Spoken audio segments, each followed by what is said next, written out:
So on the data, a little bit disappointing. We've been thinking 5% for the whole year is pretty appropriate. We saw everyone move, a lot of sell side move up towards 5.56, and they're kind of coming back down now.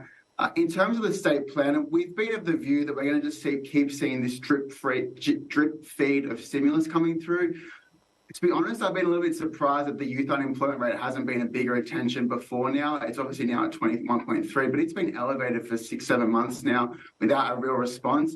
It seems that it's not just the youth unemployment, but it's also going to be about the broader labour market.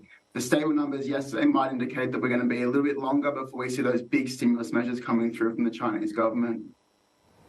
So, you talk about that youth unemployment and you talk about the consumption previously, and it's been requisitely weak. On a month-on-month basis, retail sales only up by 0.2. There were some lines out of the China State Planner today. I'll read it to you verbatim because they've just come through. They're going to formulate and roll out policies on consumption recovery and expansion, boost auto and electronics consumption, and explore rural consumption.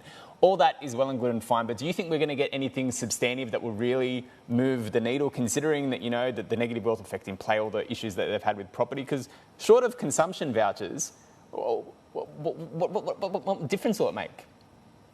So we were of the view last year that we'd see some sort of consumption voucher come out, and that was obviously hasn't played out so far. The other option is something to do with taxes and trying to reduce the taxes that consumers pay. It seems like from the state planner announcements that it's largely going to be around subsidies for auto consumption, for electronics.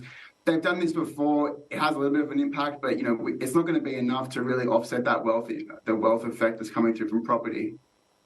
So, and that's the thing. So we've got all of these drags on the economy, some of the ones that you mentioned. You've also got this geopol overlay that, maybe it could get a little bit better, potentially from what people were expecting, the worst in terms of the Biden executive order and the like, and all of the hearings on the Hill. But with all of that in mind, with, the potential for their external demand as well to get knocked, do you think that we're seeing fair value right now reflected in equities broadly? I know you can't necessarily talk stocks, but are you deploying further in China right now, considering all of those things?